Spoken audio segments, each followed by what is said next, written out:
only on NFL Network.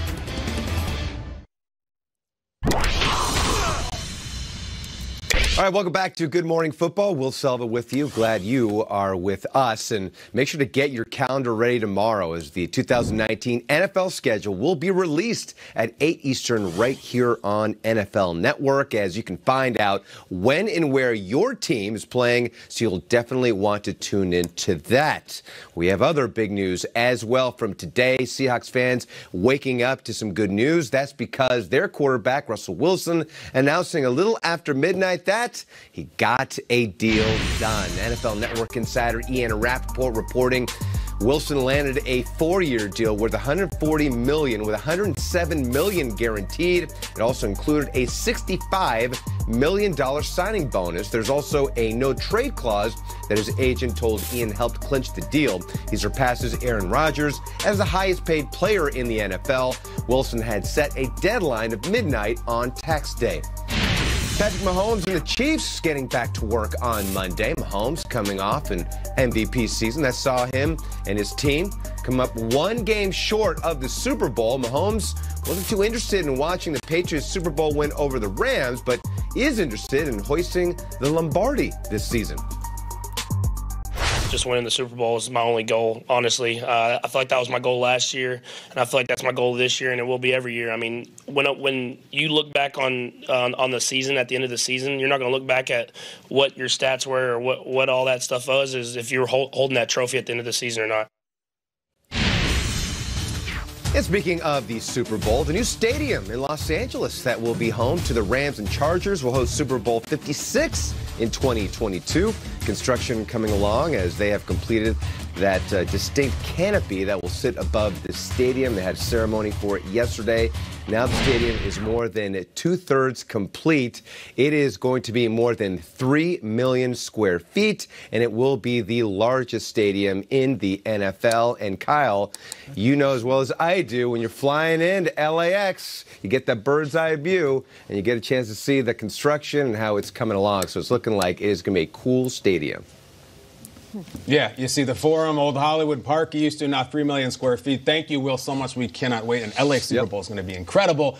But we are now joined by one of the angriest runners in college football last season. This man put up over 1,000 yards, 2018 National Player of the Week honors for putting up, listen to this, 210 yards and 6 touchdowns in a huge win over Houston. Guys, please welcome to the breakfast table, Temple running back, 2019 NFL Draft prospect, Raquel Armstead. What's up, man? How you feeling? I'm feeling great. Thank you for having me here. Of course. You know, you seem like he looks great. Right? Sharp. And he's got a bulldog tie on with like a bone on and everything. Is there a message there, right? This is my game tie.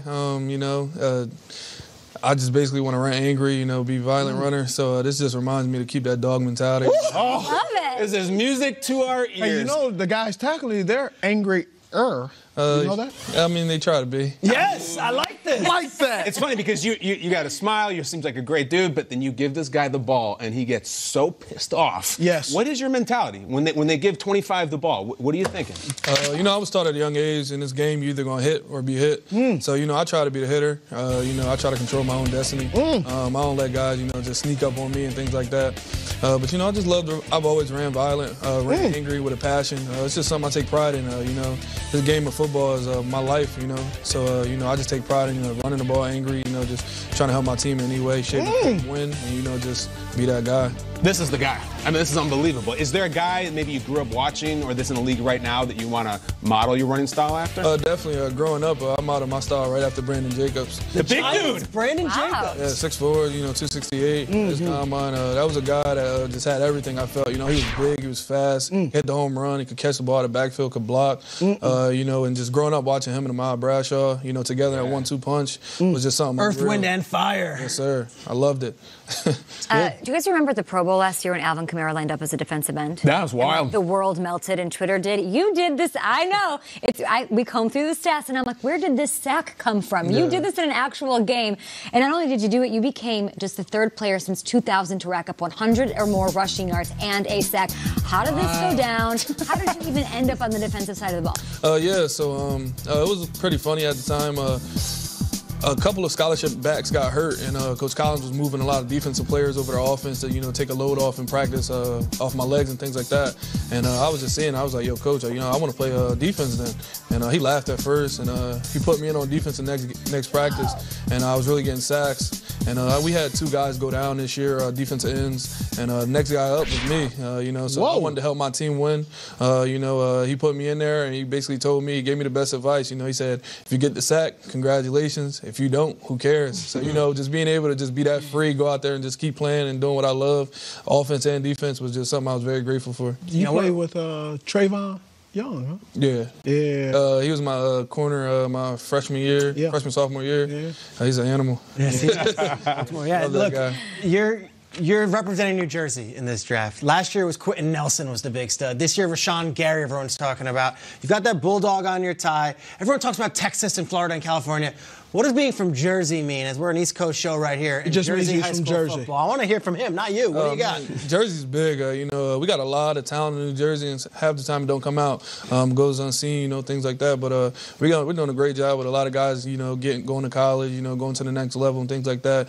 Temple does a great job of recruiting Jersey guys, so, just being grateful for Fran Brown, Matt Rule era, things like that. Jersey, is producing a lot of talent, and it's starting to show. Nice. I don't know about all that. What is that? What are you, California That's kid? called shade. California Shade. guys versus Jersey guys. All right. It's California, Texas, Florida. Is that right? Okay. What do you think? You're an angry runner. What do you think of that? There's a bunch of Jersey guys where I'm from. Yeah. Yeah, you live in Jersey, of course. We've been going to Temple, just a bunch of just Jersey and Florida guys. So, I hear the Florida, all that. But at the end of the day, I don't think no ball's better. Man, that's all right. That's what I'm talking about. Be confident in That's what we do. Don't let Steve Bradley. That's all part of the I'm test. just messing with him. I know you do. I love it. So you had your pro day. You had the opportunity to speak with Deuce Staley, or he spoke with you. Can you share what the little nugget he gave you? Yes, sir. So Deuce worked me out at my pro day. It was great. And he basically, told me to, keep having the confidence in myself, keep that preparation, how I was working, and basically, just focus on the details, the small things, and keep working on position drills and things like that, because you got to keep crafting. Oh my God! Take your time. You're good. Don't worry about working your craft. Things like that. That's what's going to, keep you there at the next level, and just be yourself at all times. Not that you need to, but I will tell you that this show is on as these front offices are preparing for the draft next week, and voluntary workouts are underway. We're on in the buildings, the 32 teams. Yeah. Look at that camera right there, and explain to everyone out there what they're getting if they choose you to be part of their squad. You're going to get a guy that's going to come in and not disrespect the program in any way, shape, or form. A guy that's going to come in as a rookie and dominate on special teams, and just a guy that's going to come in, be a violent runner, block, catch, do everything out of the backfield. I'm very unique. A lot of guys in this draft class ain't going to do what I can do, and I'm just ready to be accepting to any team I get drafted to and just come in and dominate and compete at a high level. Let's go! Go get it! That is Raquel Armstead from Temple. He is going to be trucking people in a neighborhood near you. Thank you so much, man. Great job, man. See you soon. Appreciate it. Awesome stuff. Love having these prospects hang out with us in studio, and we're not done. There's one guest here to come. We'll tell you after this, but let's talk Todd Gurley. The biggest question mark over his head still. Speaking of runners, Come on. The Rams, are they one healthy Gurley away from the Super Bowl? We'll never know. Who has to have some points that day? We have a report from LA in that brilliant new, what was it, 3,000 miles, 3 million miles? 3 million square feet. Man, I'd like to see the construction loan on that. Guy was a running back turned wide receiver. Yeah. Jalen Hurd. We got to break this down, guys. Pretty amazing. Raymond Jacobs. I love that.